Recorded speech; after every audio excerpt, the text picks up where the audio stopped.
Assalamualaikum warahmatullahi wabarakatuh.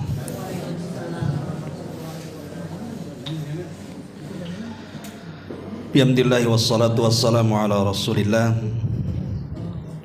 wa ala alihi wa sahbihi wa mawalah wa la hawla wa la quwata illa billahi wa ba'du. Alhamdulillah, di siang hari ini walaupun cuaca kurang bersahabat, tetapi tidak menyurutkan semangat untuk tetap hadir di majelis ilmu. Dan pembahasan di siang hari ini, karena sebentar lagi kita akan masuk di hari-hari terbaik dunia, 10 awal bulan Dzulhijjah. Banyak amalan-amalan yang sangat istimewa yang harus dilakukan seorang muslim. Salah satunya adalah berkurban. Maka pembahasan di siang hari ini kita akan fokus kepada fikihnya, fikih kurban, karena pembahasannya juga banyak. Tentu setiap poinnya tidak akan diberikan penjelasan lebar, singkat-singkat saja tapi mengena kepada maksudnya. Langsung saja, pertama yang kita akan bahas adalah definisi kurban itu sendiri. Ulama mengatakan bahwa definisi kurban adalah ma yudbahu min bahimatil an'am ayyama idil adha taqarruban lillahi azza wa jalla. Jadi kurban itu adalah hewan yang disembelih dari binatang-binatang ternak di hari-hari Idul Adha dalam rangka mendekatkan diri kepada Allah. Itu definisi kurban. Kalimat ma yudbahu min bahimatil an'am, apa yang disembelih dari binatang ternak. Maksud binatang ternak di sini hanya ada pada 3 binatang. Pertama kambing, dan kambing itu ada 2 jenis. Pertama kambing kacang, dalam bahasa Arabnya disebut maiz.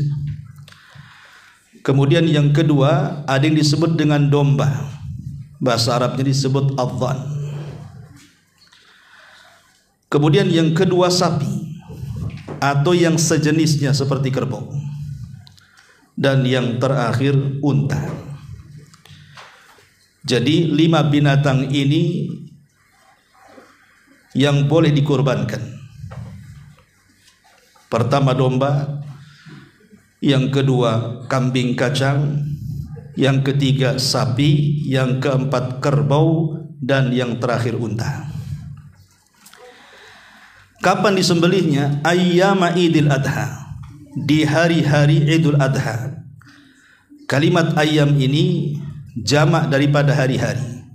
Artinya penyembelihan kurban itu bukan di 1 hari, tapi ada di 4 hari. Dimulai tanggal 10, dan itu yang paling utama. Kemudian tanggal 11 yang disebut dengan Yaumul Qarr, karena tanggal 11 jemaah haji sudah menetap di Mina. Kemudian tanggal 12 dan 13 disebut hari tasyrik. Itulah yang disebut dengan ayyam Idul Adha. Kemudian taqarruban ilallah, dalam rangka mendekatkan diri kepada Allah Subhanahu wa ta'ala. Jadi kurban itu dilakukan karena Allah, bukan karena pamer, bukan karena riya dan yang semacamnya. Masalah yang kedua tentang sebab penamaan daripada kurban. Dalam bahasa Arabnya kan al-udhiyatu, dalam bahasa kitanya kurban. Sebab penamaan al-udhiyah itu diambil dari kata-kata duha. Maksudnya menunjukkan waktu duha. Karena pensyariatan penyembelihan itu dimulai dari permulaan waktu duha, setelah melaksanakan salat Idul Adha. Makanya perbedaan salat Idul Adha dengan Idul Fitri itu, kalau Idul Adha disegerakan, tapi Idul Fitri boleh dimajukan. Karena setelah Idul Fitri tidak ada acara kecuali silaturahim saja. Tapi setelah Idul Adha ada penyembelihan, makanya disegerakan. Ini sebab penamaannya. Kemudian yang ketiga, adapun dalil pensyariatannya, Allah Subhanahu wa taala berfirman di dalam surat yang kita semua hafal, fasalli li rabbika wanhar, salatlah untuk Rabbmu dan menyembelihlah untuk Rabbmu. Dan Allah juga mengatakan, kul inna salati wa nusuki wa mahyaya wa mamati lillahi rabbil alamin. Katakan sesungguhnya salatku, penyembelihanku artinya kurbanku, hidupku dan matiku, semuanya kuserahkan kepada Rabb pemelihara alam semesta. Ini dari Quran. Adapun dari hadis Nabi SAW disebutkan dalam hadis Anas ibn Malik radhiyallahu anhu, di mana beliau mengatakan, duhan Nabi SAW bikabshaini amlahaini fara'aituhu wadi'an qadamahu ala sifahihima yusammi wa yukabbir fadhabahahuma biyadihi, muttafaqun alaih. Nabi SAW menyembelih 2 ekor kambing. Amlah itu warna, di mana kambing itu didominasi warna putih dan ada warna hitam di sekitar kaki dan kepala. Disebut amlah. Itu warna yang paling disukai Nabi, campuran antara warna putih dan hitam, tetapi putih mendominasi. Kata Anas bin Malik radhiyallahu an, aku melihat Nabi SAW meletakkan kakinya di leher kambing tersebut, kemudian beliau membaca basmalah dan bertakbir, kemudian menyembelih keduanya dengan tangannya. Dari sini menunjukkan bahwa Nabi SAW berkurban dan menyembelih sendiri, dan Rasul tidak pernah meninggalkan kurban sejak disyariatkan kurban sampai wafatnya. Dan disyariatkan kurban itu pada tahun kedua Hijriah, sampai 11 Hijriah Rasul wafat, Rasul tidak pernah meninggalkan kurban. Adapun hukumnya, jumhurul ulama atau mayoritas para ulama mengatakan bahwa kurban itu sunnah muakkadah. Di sini perbedaan sunnah dengan sunnah muakkadah. Kalau sunnah kadang dilakukan, kadang ditinggalkan. Kalau sunnah itu disandingkan dengan kalimat muakkadah, berarti sunnah itu hampir mirip dengan wajib, karena tidak pernah ditinggalkan Nabi. Sejak disyariatkan sampai wafat, Rasul tidak pernah meninggalkan kurban. La jumhur ulama mengatakan dia sunnah muakkadah. Kenapa tidak wajib? Pertama dalilnya, Nabi SAW mengatakan, idza dakhaltal ashra wa arada ahadukum an yudhhiya fala yamussa min sya'rihi wa basharihi syai'an. Apabila engkau masuk di 10 awal bulan Dzulhijjah dan salah seorang di antara kalian ada keinginan untuk berkurban, maka jangan disentuh bulu-bulu dan rambut-rambut di badan kalian. Pendalilannya adalah kalimat arada, dan salah seorang di antara kalian hendak berkurban. Ini menunjukkan tidak wajib kurban itu, tetapi sunnah muakkadah, karena tidak ada penekanan. Yang kedua, sahabat Abu Bakar dan Umar radhiyallahu anhuma pernah tidak berkurban, padahal dia sanggup. Abu Bakar gimana tidak sanggup, dia orang kaya. Umar juga orang kaya. Tidak mungkin keduanya tidak sanggup berkurban. Tapi keduanya tidak berkurban satu saat ingin menunjukkan bahwa hukum kurban itu tidak wajib. tetapi sunnah muakkadah saja dan banyak dalilnya. Tetapi sebagian ulama yang lain seperti Abu Hanifah, Imam Auza'i, bahkan yang paling kontemporer seperti Al-Imam Ibnu Utsaimin atau Syekh Utsaimin rahimahullahu taala mengatakan bahwa kurban itu hukumnya wajib. Maksudnya wajib bagi yang mampu. Kalau dia mampu berkurban kok tidak berkurban, menurut pendapat kedua berdosa dia karena meninggalkan wajib. Alasannya Nabi SAW bersabda, barang siapa yang memiliki keleluasan harta kemudian dia tidak berkurban, kata Nabi SAW, fala yaqrabanna musallana, jangan pernah dekat tempat sembahyang kami. Diusir dari tempat sembahyang, diusir dari tempat sholat bagi orang yang berkorban dan tidak mau berkorban. Pengusiran ini menunjukkan wajib. Kalau sunnah saja tidak mungkin sekeras ini. Nabi SAW sampai mengatakan mengusir orang-orang yang sholat id dan dia sanggup berkorban tapi tidak mau berkorban, menunjukkan bahwa hukum kurban itu adalah wajib. Kemudian masalah selanjutnya adalah disyariatkan kurban itu likulli ahli baitin, mencakup seluruh ahli bait. Apakah kemudian kalau satu rumah itu jumlahnya lima-limanya harus berkurban? Tidak seperti itu maksudnya. Cukup satu saja yang berkurban dan diniatkan satu keluarga, itu sudah cukup. Itu yang dilakukan oleh para sahabat Nabi SAW. Jadi mereka kebiasaan di zaman Rasul, apabila berkurban maka mereka berkurban satu orang kemudian diniatkan kepada satu keluarga. Ingat, satu keluarga itu maksudnya yang hidup satu rumah.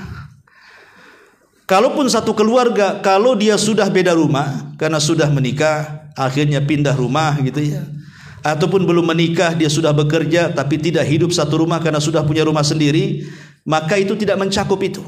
Jadi maksudnya di sini yang hidup satu rumah yang dinafkahi oleh orang yang berkurban, maka itu bisa diniatkan kepada satu rumah dengan satu ekor kambing.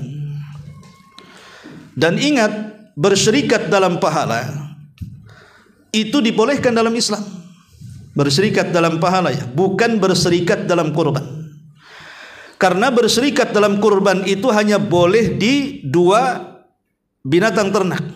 Pertama sapi ataupun unta dengan berserikat 7 orang. Tapi kalau kambing tidak bisa berserikat. Kambing itu hanya satu ekor untuk satu orang, tetapi disyarikatkan pahalanya, diniatkan untuk satu keluarga. Ini masalah yang berikutnya. Kemudian masalah yang lain tentang hikmahnya. Kenapa kemudian kurban itu disyariatkan? Pertama, hikmahnya dalam rangka mendekatkan diri kepada Allah Subhanahu wa taala. Bahkan ibadah kurban ini ibadah yang sangat mulia. Ketika para dukun, paranormal dan yang semacamnya, mereka mensyaratkan kurban untuk setan dan jin-jin mereka dalam rangka kesyirikan, maka ketika kita berkurban kepada Allah berarti kita sedang mentauhidkan Allah dan menyelisih mereka yang berkurban kepada jin dan setan. Artinya di sini kurban itu ibadah mulia karena menyelisih orang-orang musyrik dan dalam rangka mendekatkan diri kepada Allah. Yang kedua alasannya atau hikmahnya, kurban ini tarbiyatu alal ubudiyati. Dia bentuk tarbiyah dalam rangka penyembahan kita kepada Allah Subhanahu wa taala. Terkadang ada orang-orang yang mereka bakhil dengan harta mereka, padahal kurban itu persembahan kita kepada Allah.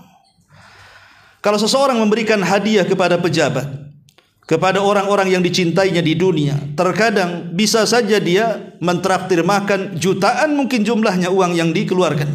Kenapa diberikan hadiah kepada Allah tidak? Kita ini hamba, budak bagi Allah. Maka sebenarnya ketika kita ini berkurban, itu kita sedang beribadah kepada Allah, menjadikan kita budak di hadapan Allah Subhanahu wa taala. Kemudian yang ketiga, i'lanut tauhid.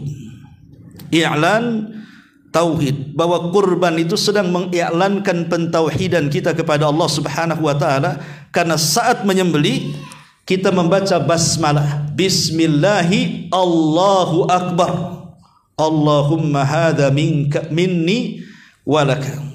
Jadi ini yang ketiga. Yang keempat, it'amul fuqara wal muhtajina bis sadaqati alaihim. Memberikan makan para fuqara, orang-orang yang susah, orang-orang miskin, ya. Dan orang-orang yang berhajat dengan sedekah.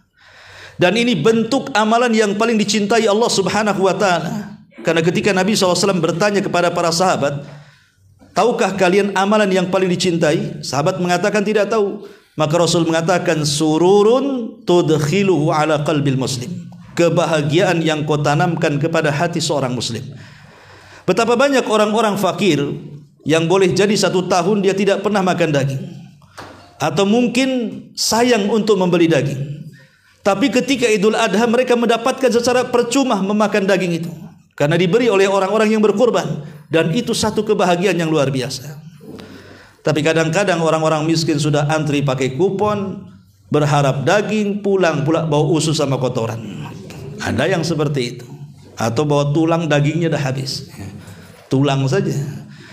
Jadi mereka adalah orang-orang yang berhak mendapatkan sedekah. Berikan yang terbaik kepada mereka. Karena Idul Adha itu adalah kebahagiaan bagi mereka juga. Ya, cuman banyak juga orang-orang fakir ini nakal kan itu ya. Kadang-kadang satu keluarga dapat kupon semuanya. Nanti dapat 1 kresek, pulang ganti baju, minta lagi 10 ganti baju, 10 kresek dia dapat ya. Kemudian juga yang kelima, at-tausi'atu ala nafsi wal iyal. Bisa membahagiakan keluarga. Dengan kurban itu bisa makan bersama sanak saudara, famili, kerabat. Atau boleh jadi mengundang orang-orang walaupun mereka kaya dalam bentuk hadiah. Kan kurban itu bukan hanya diberikan kepada fuqara wal masakin dalam bentuk sedekah saja. Kita juga bisa berikan kepada mereka yang di luar dari agama kita. Namanya orang kafir, dia kafir dhimmi, dia tetangga kita orang kafir, kita bisa memberi mereka dalam bentuk hadiah. Atau mungkin kawan kita yang kaya tapi tidak sempat berkurban, maka kita beri sebagai hadiah. Kemudian juga yang keenam, ini yang paling penting karena kurban itu adalah bentuk syukur nikmat kita kepada Allah Subhanahu wa taala, di mana Allah sudah menundukkan binatang kepada kita. Sehingga dengan tunduknya binatang kepada manusia, kita bisa makan daging ayam, makan daging kambing, makan daging kerbau, daging sapi, dan daging-daging yang lainnya yang dihalalkan. Sebab kalau seandainya semua binatang mereka melawan berperang dengan manusia, nggak ada orang yang mau satu bumi dengan binatang. Kalau semua ayam menyerang manusia, jangan satu ayam, satu angsa yang sudah ngejar-ngejar ibu-ibu aja 100 orang bisa lari tuh. Satu angsa ya, ngejar orang itu sudah, jangankan angsa, ada orang yang takut dengan kecoa. Coba bayangkan, satu kecoa saja terbang, udah kelimpungan orang itu. Kadang-kadang ambil sapu, bukan kecoa yang dipukul, listrik yang dipukul tuh. Saking takutnya. Lah itu kalau satu binatang kecil nyerang atau semut, mereka bersatu gitu ya, menyerang manusia. Mana orang, mungkin kita pindah planet lain tuh. Tetapi Allah tundukkan mereka kepada manusia. Sehingga dengan tunduknya ayam kita bisa sembelih, kita bisa makan dagingnya. Tundukan kambing kita bisa sembelih, kita bisa makan dagingnya. Ini kan nikmat yang besar. Nikmat mana lagi yang akan kita dustakan sebesar ini? Maka bentuk syukurnya adalah dengan berkurban. Makanya Allah mengatakan, kadzalika sakharnaha lakum la'allakum tashkurun. Begitulah kami tundukkan binatang itu untuk kalian. Satu Allah minta, agar kalian bersyukur. Inilah diantara hikmah berkurban. Kemudian masalah yang lain adalah at-taqsimu, pembagian hewan kurban.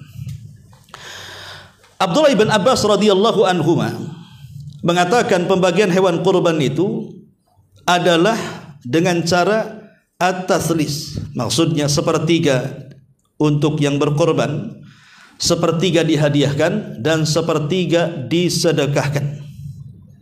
Beliau mengatakan, ya'kul wa huwa thuluth wa yut'im man arada thuluth wa yatasaddaq 'alal masakin bitsuluthi. Kata Abdullah ibn Abbas radhiyallahu anhuma, dimakan oleh yang berkurban 3 bagian, kemudian diberi kepada orang-orang yang hendak memakan kurban dalam bentuk hadiah sepertiganya, dan disedekahkan kepada fuqara wal masakin sepertiga lainnya. Ini pendapat Abdullah bin Abbas. Jadi pembagian kurban adalah sepertiga bagi korbaner, sepertiga dihadiahkan, terserah bagi korbaner kepada siapa dihadiahkan, dan disedekahkan sepertiganya. Ini harus dipaham oleh para panitia kurban. Kalau menurut pendapat Abdullah bin Abbas, kalau sudah kambing disembeli, sudah dikresekin, maka yang diutamakan berikan kepada orang yang berkurban sepertiganya. Nanti sepertiganya yang kedua tanya orang yang berkorban, ini mau dihadiahkan ke siapa? Kemudian sepertiganya barulah terserah panitia mau disedekahkan kepada orang miskin mana. Ya. Ini kadang-kadang orang yang berkorban gak dapat apa-apa, panitianya yang banyak. Nah, kadang-kadang kan kresek ke yang berkorban belum ada, kresek di panitia sudah numpuk tuh. Nah, ini panitia curang. Kemudian ada juga yang berpendapat bahwa pembagian kurban itu separuh-separuh. Separuh bagi yang berkurban dan separuh untuk disedekahkan. Ini pendapat ulama yang lainnya. Tetapi pembagian ini bukan wajib. Pembagian ini hanya pembagian sunnah saja. Boleh dibagi seperti itu, sepertiga, sepertiga, sepertiga, atau separuh-separuh gitu ya.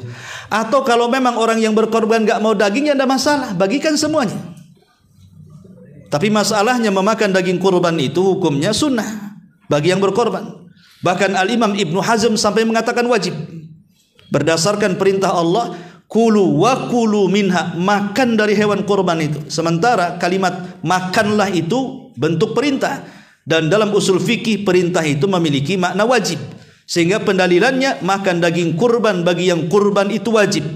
Begitu kata pendapat Imam Ibnu Hazm. Tapi mayoritas para ulama mengatakan tidak, karena perintah ini dalam bab muamalah sehingga tidak sampai kepada bab wajib, tapi hanya sunnah saja. Tapi tidak ada yang mengatakan mubah. Ya, minimalnya kalau kita berkorban, makanlah dagingnya. Makanlah dagingnya. Gak bisa Ustaz, saya makan daging kambing ini kolesterol naik. Ya, kuahnya saja. Kan itu. Oh, enggak bisa, kuahnya juga ada campuran daging, hirup aja asap satenya. Yang penting ada lah yang masuk gitu ya. Jangan pula tusuknya, Bu ya. Jadi ini pembagiannya, ini at-taqsim. Kemudian masalah berikutnya, ihdaul kafir minha. Boleh menghadiahkan kepada orang kafir dalam bentuk hadiah, selama kafir itu tidak harbi, tidak memerangi Islam. Kemudian juga yang selanjutnya, idza ta'ayyanatil udhiyatu ba'da syira'iha. Ketika kita membeli hewan kurban, maka kita harus pastikan dengan menyebut kepada pembelinya, Pak, saya beli kambing untuk kurban. Jangan asal beli saja, beli kambing. Itu masih belum jelas untuk apa kambing itu. Jadi harus diucapkan tuh, Pak, saya beli sapi untuk kurban. Jadi harus ditakyin seperti itu. Masalahnya kalau seandainya sudah takyin seperti itu, tiba-tiba kemudian kambingnya hilang atau sapinya lari, seperti yang terjadi di Tiban Kampung itu, ya lepas sapinya masuk hutan sampai sekarang nggak ketemu. Saya embara tuh ambil sapinya itu di hutan tuh. Ya. Kalau seandainya kata ulama, kalau kita sudah merawat dengan baik, sudah mengikat, masukkan ke kandang, kunci gembok, tiba-tiba malamnya hujan, angin deras merobohkan kandang kambing, kemudian kabur semuanya, maka tidak perlu diganti. Maka niat kurbannya sudah berpahala kurban. Tapi kalau karena kelalaian dia asal narok saja kambing itu, tidak dipagar, tidak diapa, talinya pun asal ikat, tahu-tahu kabur, ganti dia karena kelalaian. Ya, karena kelalaian seperti itu. Sama dengan pembahasan hewan kurban yang cacat umpamanya. Ketika membeli tak pincang kakinya, bagus gitu ya. Tapi karena kelalaian dia, ketika nurunkan kambing dari mobil umpamanya, seperti ngelempar batu, akhirnya pincang, ganti kambingnya. Karena sengaja dia tahu kambing kau jatuhkan gitu pincang. Tapi kalau bukan karena kelalaian, kita naik motor, kambing diikat di bawah, tiba-tiba ditabrak dari belakang tuh, kenalah kakinya, terus pincang, maka bisa dikurbankan. Karena bukan kelalaian tuh. Nah, contohnya seperti itu. Ya. Kemudian yang selanjutnya adalah syira'ul udhiyati dainan. Boleh nggak kita ini berkurban karena tidak punya hutang, akhirnya tidak punya uang, akhirnya berhutang. Karena terbiasa kurban. Kebetulan tahun ini tidak ada uang, akhirnya berhutang untuk berkurban. Ulama mengatakan boleh kita ini berhutang kurban kalau ada 3 syarat.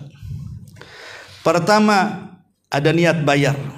Jangan ngutang tak ada niat bayar, kurang ajar namanya. Yang kedua, dia yakin bisa bayar. Bukan hanya niat mau bayar saja. Kalau niat mau bayar, semua pun mau bayar kan itu. Tapi ada keyakinan dia sanggup bayar. Kemudian yang ketiga, dia berhutang itu dalam perkara-perkara syar'i. Untuk berkurban, bukan untuk makan keluarga. Kalau makan keluarga tahu tempe pun bisa dimakan kan itu.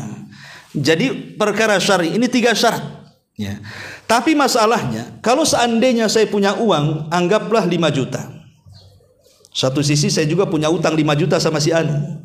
Sisi lain 5 juta cukup beli kambing tipe A umpamanya. Mana yang lebih dahulukan? Ulama mengatakan bayar hutang dulu, jangan kurban. Bayar hutang dulu, jangan kurban. Ya. Kemudian masalah selanjutnya, al-udhiyatu anil ghairi. Berkurban untuk orang lain. Ulama mengatakan boleh berkurban untuk orang lain, tapi dengan izinnya. Umpamanya kita ingin berkorban untuk orang tua. Orang tua masih hidup. Maka tidak boleh langsung beli kambing kemudian kita antar ke masjid, ini korban orang tua saya. Padahal orang tuanya masih hidup dan belum minta izin. Minta izin dulu orang tuanya, siapa tahu orang tuanya mau berkorban sendiri atau saudaranya. Ya.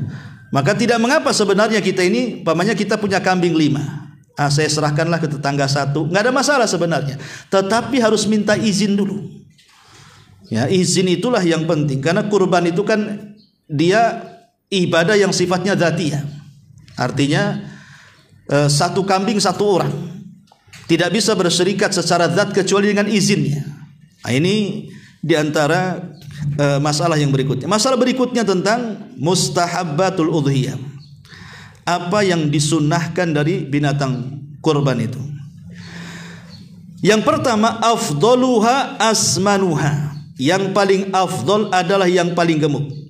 Mendingan 1 kambing gemuk dibandingkan 2 kambing kurus. Walaupun kalau 2 kambing kurus itu kalau ditimbang lebih berat, tapi kita kan melihat bukan hanya sekedar beratnya saja, keindahan kurban itu juga perlu, kan ini bentuk hadiah kita kepada Allah. Ya. Wa aghlaha thamanan, dan yang paling mahal harganya, karena biasanya yang mahal itu yang bagus, yang murah itu yang jelek biasanya. Cuman kita maunya murah tapi bagus, itu masalahnya. Ya. Biasa nawar di pasar kan, nawar kambing kayak nawar kangkung jadinya. 5 juta, 1 juta aja Pak katanya. Itu keterlaluan ya. Ya. Kemudian wa an fasuha inda ahliha. Dan kalau bisa itu binatang yang paling berharga bagi penjualnya. Kalau kita tunjuk yang itu, oh jangan yang ini. Justru itu kalau kita beli itu yang paling utama karena biasanya itu yang paling bagus, yang dihargai oleh pemiliknya. Ya. Kemudian juga wa anfasuha inda ahliha wa alaihi an yatafakhas al-udhiyah. Jadi yang sunnah intinya bahwa binatang kurban itu harus indah, harus besar, harus gemuk, harus yang banyak dagingnya. Kemudian juga tentang masalah berikutnya, umur daripada binatang kurban. Umur daripada binatang kurban berbeda-beda antara unta, sapi dan kambing. Kalau unta minimal 5 tahun ke atas, nggak boleh 5 tahun ke bawah. Kalau sapi minimal 2 tahun ke atas, nggak boleh 2 tahun ke bawah. Kalau kambing ini ada 2 macam masalahnya. Ada kambing kacang, ada kambing domba. Kalau kambing kacang minimal 1 tahun ke atas, tidak boleh 1 tahun ke bawah. Kalau domba minimal 6 bulan ke atas, tidak boleh 6 bulan ke bawah. Kalau unta 5 tahun ke bawah tidak sah kurbannya. Kalau sapi 2 tahun ke bawah tidak sah kurbannya. Kalau kambing kacang 1 tahun ke bawah tidak sah kurbannya. Ataupun domba di bawah 6 bulan tidak sah kurbannya. Minimalnya pas di angka 6 bulan atau pas di angka setahun atau 2 tahun atau 5 tahun atau di atas itu, maka itu yang boleh dikorbankan. Ini soal usia, ya. Kemudian tentang bersyirikatnya, mana yang lebih utama, 1 ekor kambing ataukah bersyirikat dengan sapi? Memang terjadi khilaf para ulama, tapi yang jelas kita mengambil pendapat yang kuat wallahu alam. Kita tidak perlu bentangkan perselisihan antara ulama. Yang paling utama adalah orang yang bisa berkurban 1 unta untuk 1 orang. Kalau bisa, masalah di Batam tak ada unta, burung unta pun tak ada, ya. Ini yang pertama. Yang kedua, 1 sapi 1 orang atau 1 kerbau 1 orang. Kemudian yang ketiga, 1 kambing 1 orang. Kalau tidak bisa bersyirikat, 1 sapi atau 1 unta 7 orang. Ini susunan yang paling afdolnya di situ. Kalau bisa unta sendirian, beli unta. Kalau bisa sapi, nggak bisa unta kemahalan, sapi sendirian. Nggak bisa sapi kemahalan, kambing sendirian. Nggak bisa berserikat unta atau berserikat sapi ataupun berserikat unta. Wallahu alam. Kemudian ini hidup, itunya yang mati kayaknya. Tes. Baterainya full.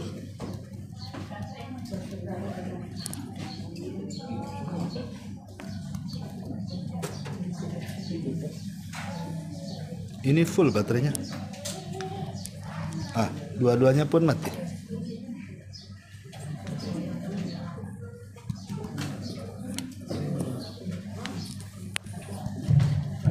Ada. Iya. Gangguan teknis. Kemudian tentang bai'u jildil udhiyah, menjual kulit binatang kurban. Tidak boleh bagi yang berkurban untuk menjual kulit kurban. Kenapa demikian? Karena kurban itu sudah dihadiahkan secara keseluruhan untuk Allah Subhanahu wa taala. Sehingga kalau diperjualbelikan kepada manusia, berarti tidak murni hadiahnya. Kecuali kalau seandainya yang menjualnya adalah mustahiknya. Jadi kulitnya diberikan kepada orang miskin, terserah dia. Kalau sudah di tangan orang miskin, mau dijual, mau dimakan, mau dibuang, terserah dia. Tapi khusus yang berkorban tidak boleh menjualnya. Termasuk juga tidak boleh memberikan upah kepada tukang jagalnya. Maksudnya upah dari bagian daging kurbannya. Pamannya ada orang yang menawarkan, sini saya sembelih sapimu tapi kepalanya untuk saya, jangan dikasih. Sini saya sembelih sapimu tapi kulitnya untuk saya, jangan dikasih. Sini saya sembelih kambingmu tapi keempat kaki dan kepala tanduknya untuk saya, jangan dikasih. Karena tidak boleh bertransaksi kepada hewan yang sudah dihadiahkan kepada Allah. Kalaupun mau memberi, maka berilah dari upah yang lainnya. Umpamanya, sembelih sapi saya ongkosi kamu 300. Berarti tidak menyentuh hewan kurbannya. Dia diupah dengan cara yang lain. Ya. Atau sembelih sapi saya nikah dengan anak saya. Terlalu ini ya upahnya. Intinya di luar daripada hewan kurban. Kemudian juga i'ta'ul udhiyati li jam'iyatil khairiyah. Boleh enggak seseorang itu memberikan kurban kepada jam'iyah khairiyah, kepada muassasah yayasan, kepada masjid yang mereka membuka gitu ya, membuka layanan kurban dan siap untuk mendistribusikan kepada orang yang berhak. Maka boleh kata ulama. Tidak harus kita kurban sendirian, kita serahkan ke mereka, urusan mereka. Seperti mamanya saudara-saudara kita yang di Singapura. Di sana kan tidak leluasa untuk berkurban itu. Nggak boleh sembarang mereka kurban, bahkan harus di tempat jagalnya. Bukan kayak di Batam, di trotoar aja bisa di Batam. No. Di sana mana bisa kan itu. Sehingga mereka hanya bisa menyerahkan ke Batam atau ke Tanjung Pinang atau ke tempat-tempat lain, diserahkan ke muassasah tertentu, maka dibolehkan selama kita tahu keamanahan muassasah tersebut. Ya. Kemudian juga ma yuqalu inda dzabhil udhiyah. Apa yang harus dikatakan ketika kita menyembelih kurban? Karena begini, seafdol-afdolnya orang yang berkorban adalah yang menyembelih dengan tangannya. Itu yang dilakukan Nabi. Kecuali kalau dia tidak punya keberanian atau tidak piawai dalam menyembelih, Kadang tidak semua orang itu punya keberanian menyembelih. Karena ada orang-orang tertentu itu melihat darah saja lemas. Ya kan? Kambing belum disembelih, dianya yang tumbang. Kan gitu. Ada orang-orang tertentu seperti itu. Sehingga memang perlu keberanian, apalagi okelah kalau kambing itu kecil, kadang-kadang sapi. Karena saya pernah menyaksikan sendiri, ya, ada orang yang beli sapi karena mungkin tidak tahu caranya, setelah disembelih sapinya berdiri. Itu lama, ada 2-3 jam baru tumbang. Itu pun karena kehabisan darah. Itu kan nyiksa namanya. Anehnya ketika sapi itu berdiri harusnya ditumbangkan lagi, disembelih lagi.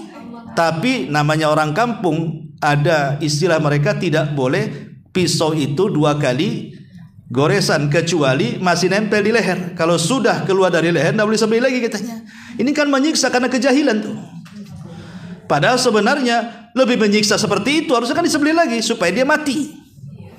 Makanya penting latihan menyembelih itu. Ya, pamannya ambil gebok pisang itu, potong gebok pisang dulu. Pokoknya dia latihan dulu, baru setelah itu atau melihat tutorial apalah di YouTube nyembelih kan ada tuh.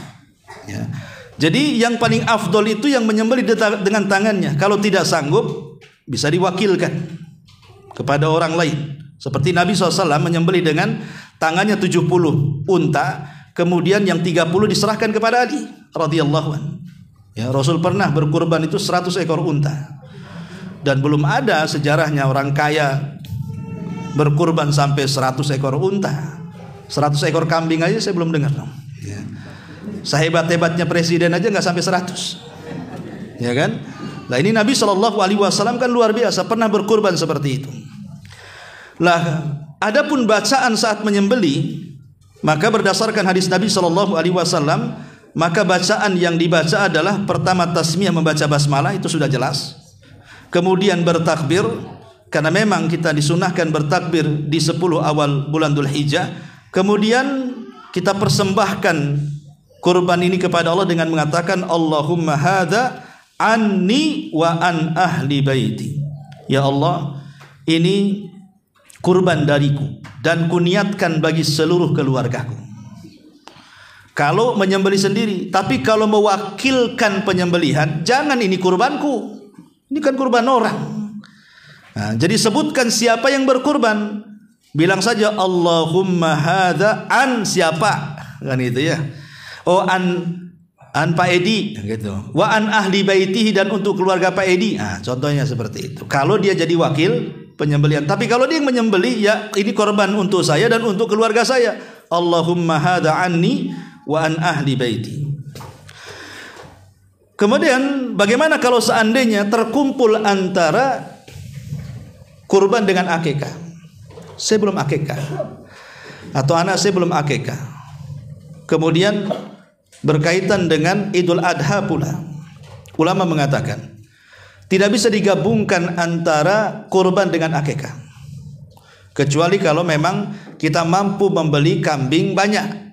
Umpamanya ini saya beli kambing 3, yang 1 untuk berkurban, yang 2-nya untuk akikah anak laki-laki saya.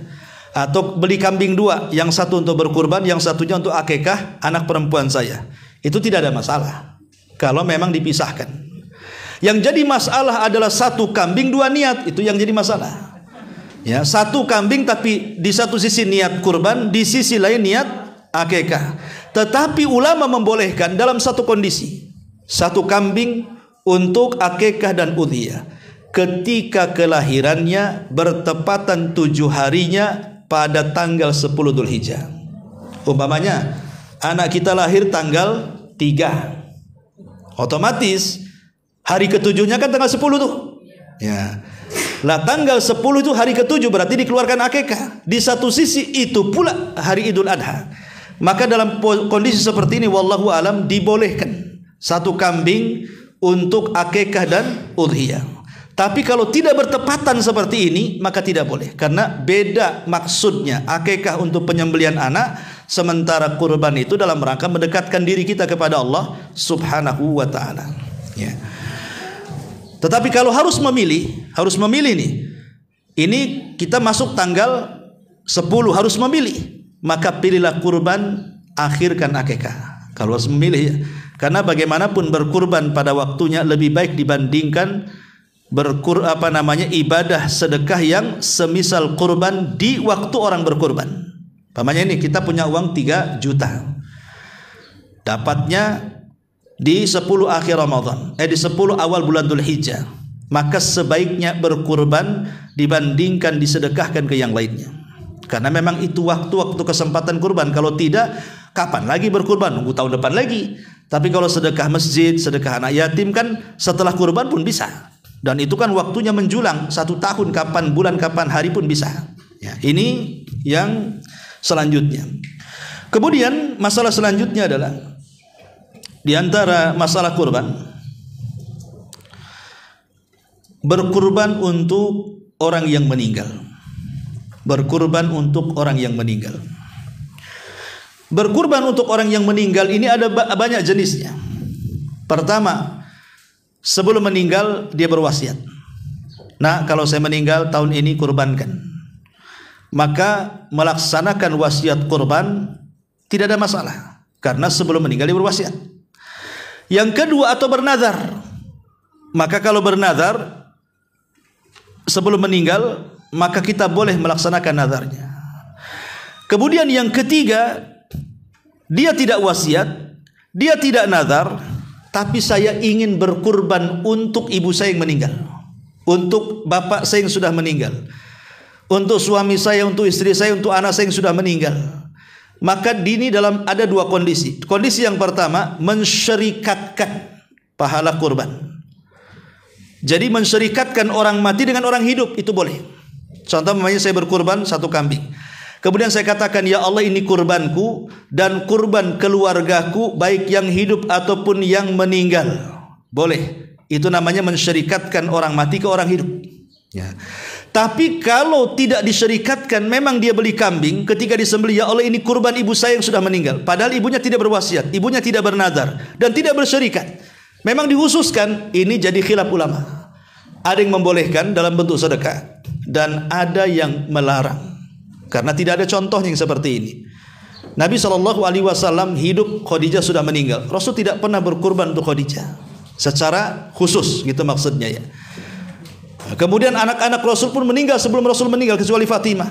Tidak ada riwayat Rasul mengkhususkan kurban untuk orang mati. Tapi bagi yang membolehkan walaupun tidak bersyarikatkan, karena kurban ini bagian daripada sedekah isinya, dan sedekah kepada orang mati boleh.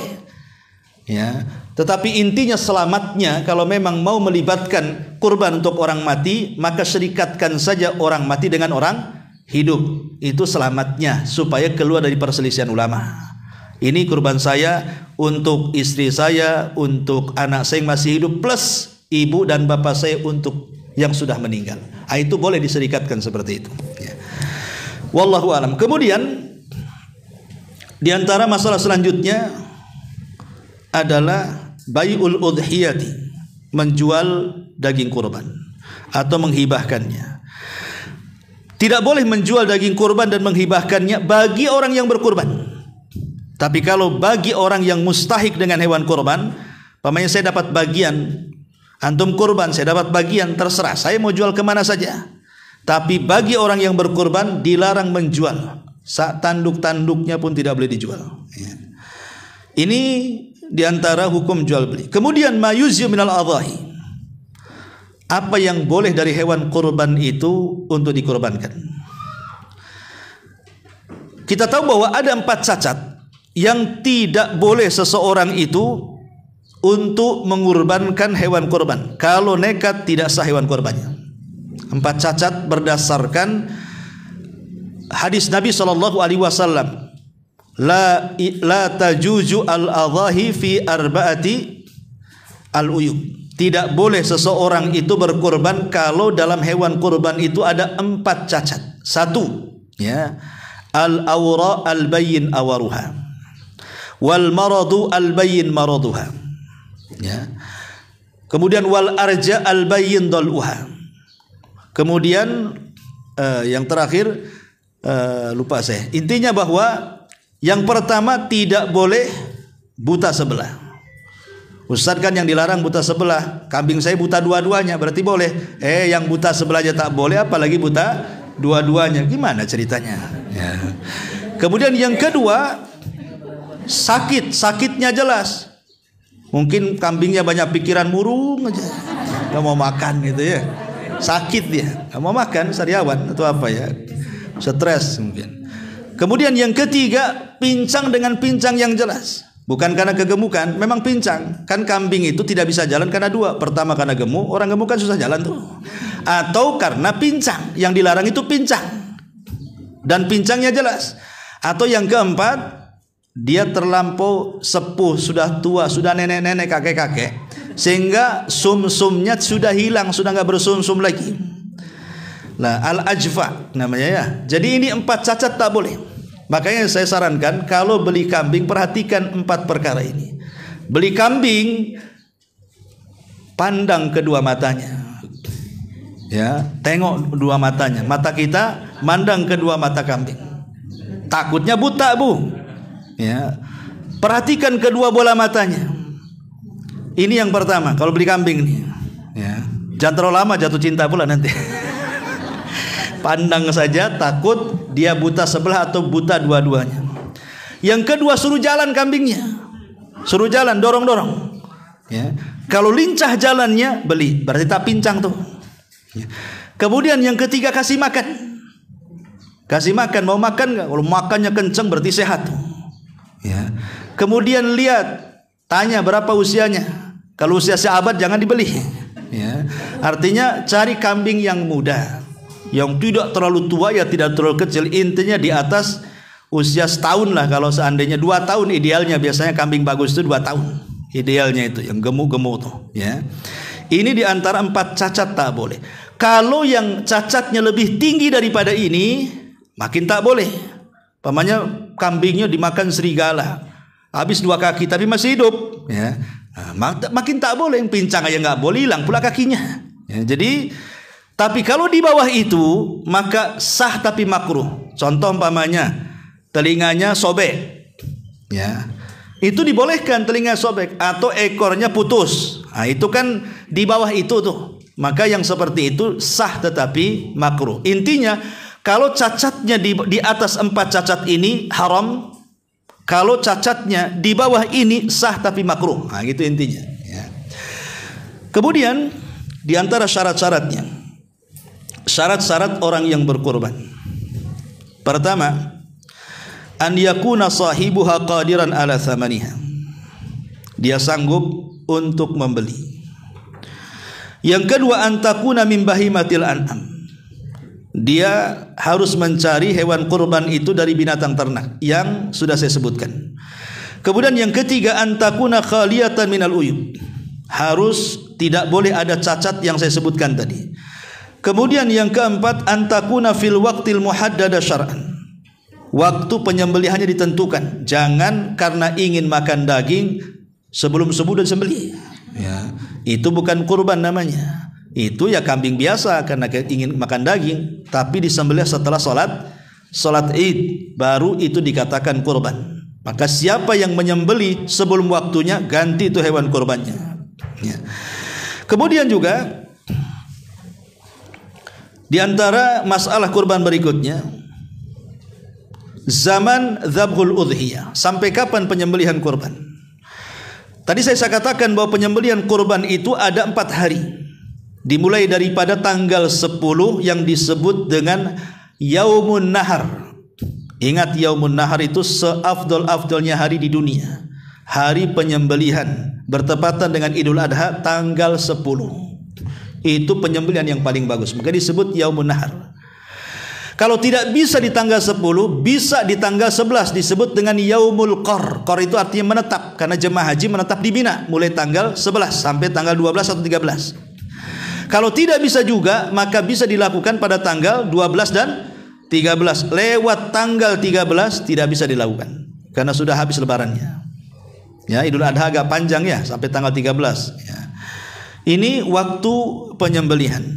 Bagaimana kalau seandainya ketika disembelih rupanya kambing ini hamil, udah mati, anaknya keluar hidup pula, maka ingat kalau hidup berarti anak itu disembelih lagi. Ya, tetapi kalau dia mati di perut ibunya maka halal dimakan.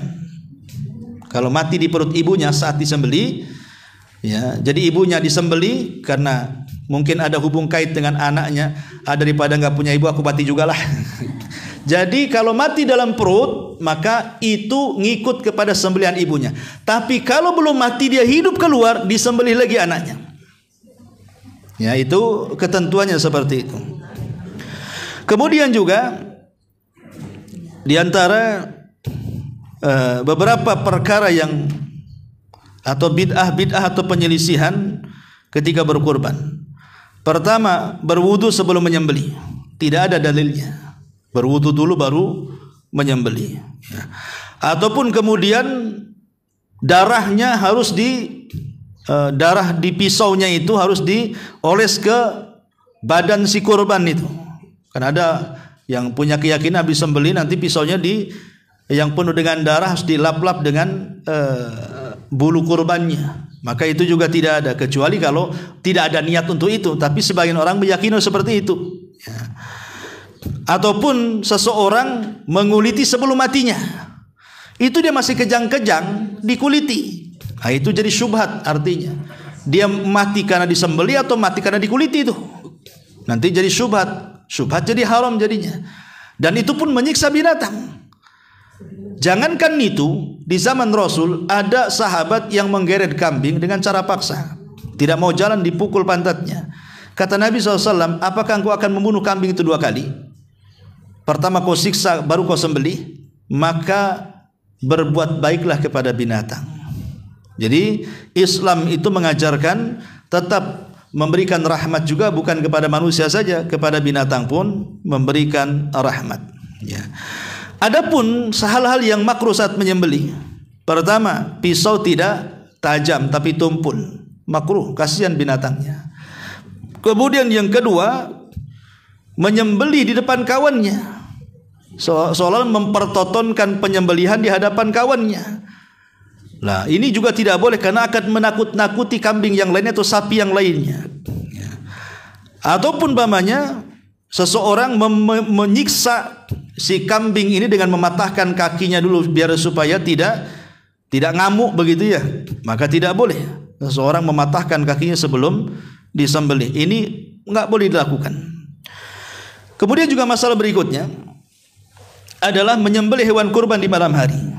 Ulama mengatakan sebaiknya menyembelih kurban di siang hari. Tapi kalau memang tidak ada waktu disembelih di malam hari, maka tidak ada masalah, sah-sah saja. Cuman masalahnya kan kurban itu kan bentuknya syiar, harus ditonton orang. Nah, siapa yang nonton? Apalagi malam-malam di dapur sendirian pula. Siapa yang nonton kan itu? Kurban ini kan syiar. Syiar itu harus dilihat orang. Nah, dipertontonkan orang.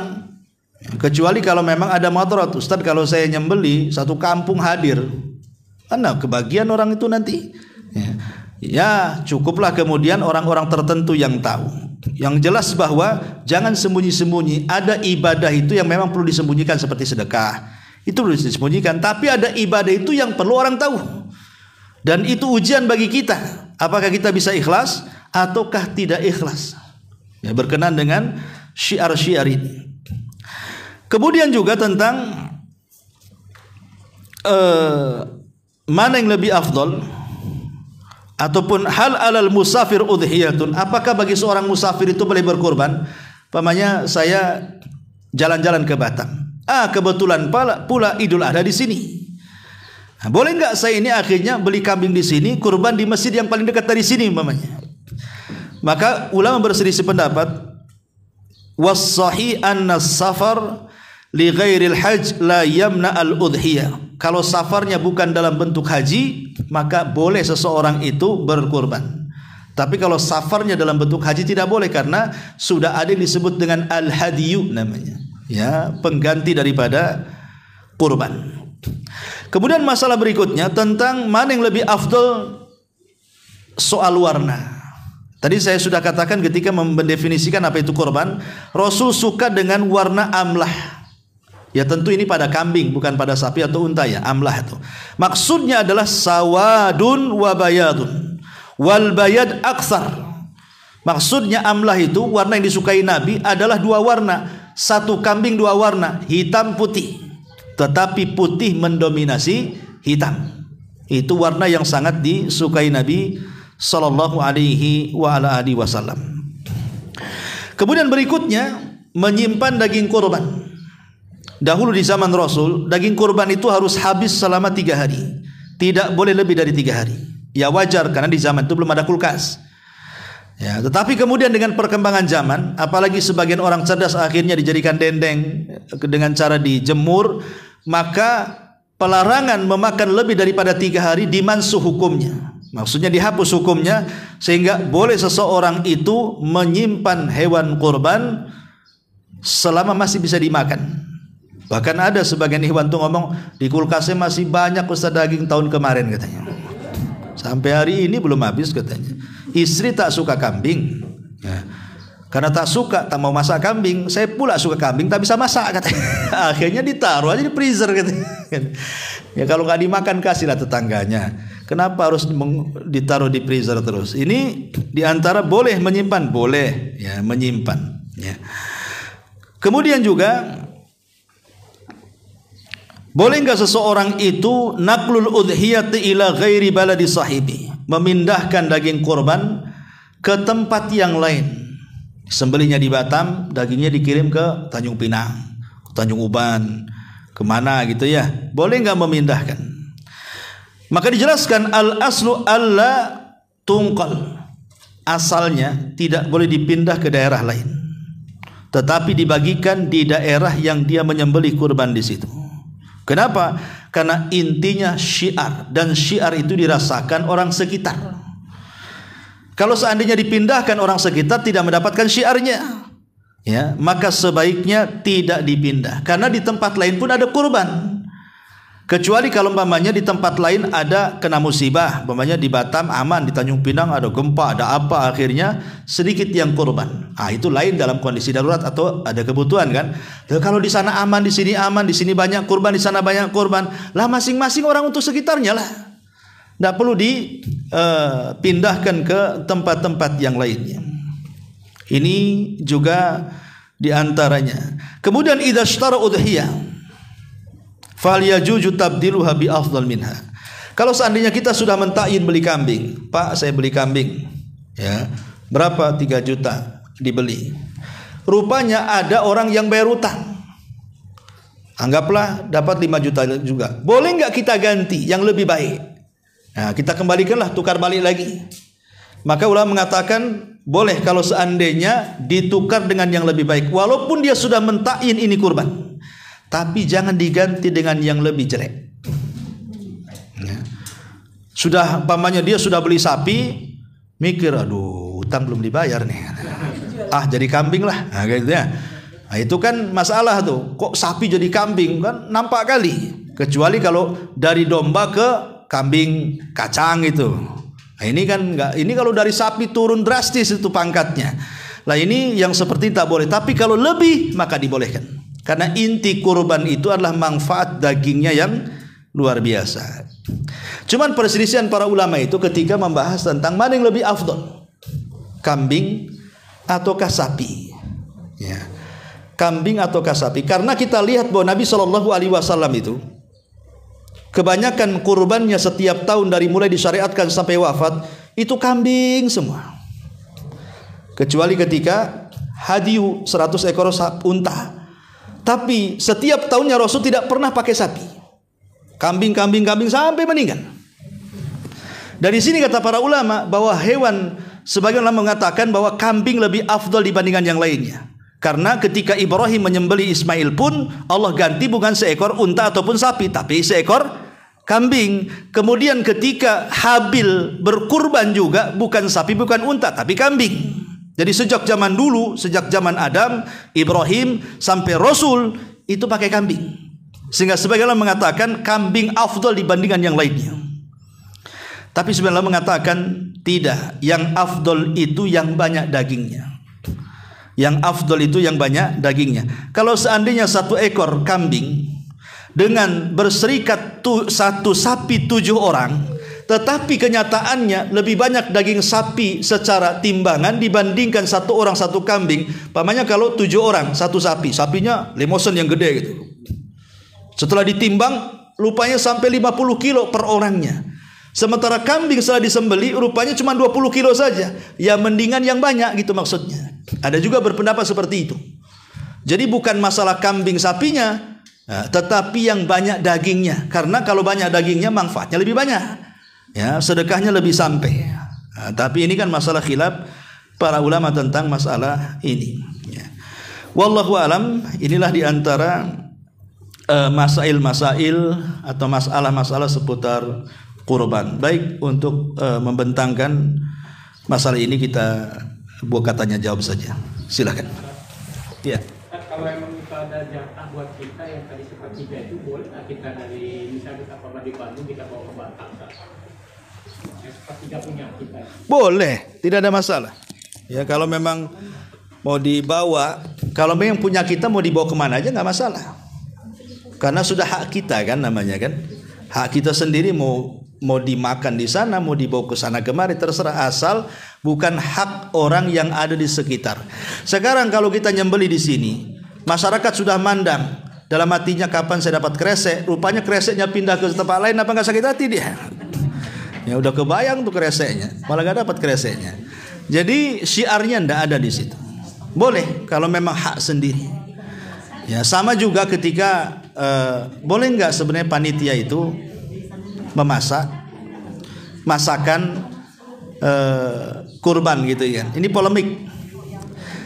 Masalahnya ada dua masalah tentang definisi panitia.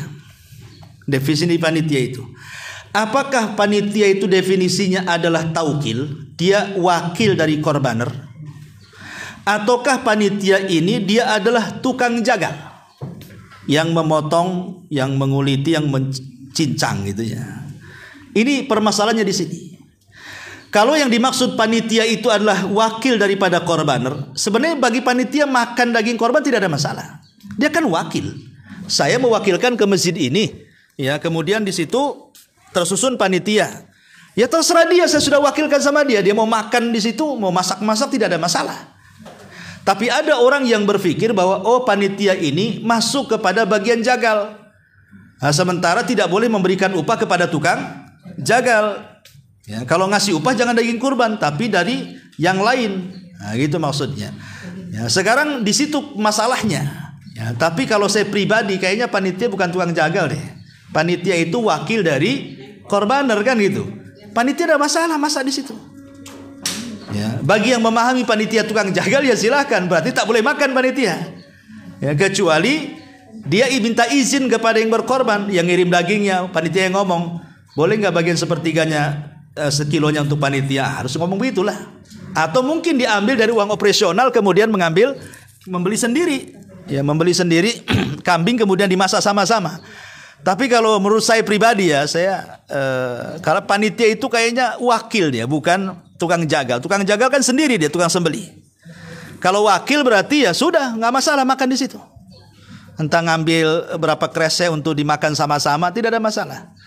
Ya, tapi kalau antum memahami bahwa panitia tukang jagal ya berarti tak boleh kan itu. Ini sebenarnya pemahamannya di situ tuh. Apakah dia posisinya wakil bagi korbaner atau dia posisinya tukang jagal, itu saja sebenarnya. Wallahu a'lam. Ustaz tanya. Iya. Ini ada titipan pertanyaan Ustaz. Banyak nggak titipannya? Iya. Oke. Ini yang setiap tahunnya itu istrinya Ustaz pakai uangnya sendiri. Jadi kan selama ini tuh pakai nama suami dan diniatkan untuk semua. Jadi sebaiknya istri ini setiap tahun itu jadi kurban tuh selalu pakai nama suaminya atau pakai nama sendiri Ustaz. Pakai uang istri? Kalau pakai uang istri, ya istri aja yang kurban, nanti diniatkan kepada suaminya untuk semuanya. Tapi ada hukum yang lain. Kalau istri yang berkorban berarti yang tidak boleh potong kuku, yang tidak boleh cukur rambut, bulu, ketiak, kemaluan atau apapun, berarti si istri yang berkorban. Walaupun diniatkannya atas nama suami. Boleh. Ya niatnya sih untuk dia dan suaminya. Kalau dia membeli kurban untuk suaminya, itu namanya mengkhususkan kurban. Suaminya sudah mati atau masih hidup? Kalau masih hidup, tidak usah dikhususkan. Diniatkan, diserikatkan saja istri yang berkorban, tapi pahalanya diserikatkan. Pahala diserikatkan itu bukan berarti kalau kita punya dompet, kemudian isinya 100.000, pecahan 10 gitu ya, kita bagi-bagikan dompetnya kosong. Bukan begitu, perserikat pahala itu tidak akan berkurang. Jadi kalau kita punya uang 100.000, kemudian kita bagi-bagi, tetap di dompet itu 100.000, nggak akan berkurang. Itulah bedanya pahala dengan uang. Kalau uang dibagi-bagi ya habis gitu ya, tapi kalau pahala dibagi-bagi nggak akan habis. Makanya kenapa ketika Rasul mengatakan apa? Man fattara shaim kana ajru shaim. Barang siapa yang memberi makan orang yang berpuasa, maka dia mendapatkan pahala orang yang berpuasa. Kalau pemahamannya pahala orang yang berpuasa kita ambil karena kita memberi makan, rugilah dia. Aku udah lapar-lapar katanya, diambil pahalanya. Mungkin nggak ada orang yang mau makan iftar orang kan?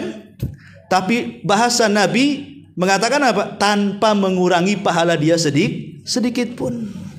Jadi kalau bagi pahala nggak akan berkurang. Diniatkan saja untuk dia dan suaminya dan anaknya dan keluarganya yang satu rumah gitu ya. Wallahu a'lam.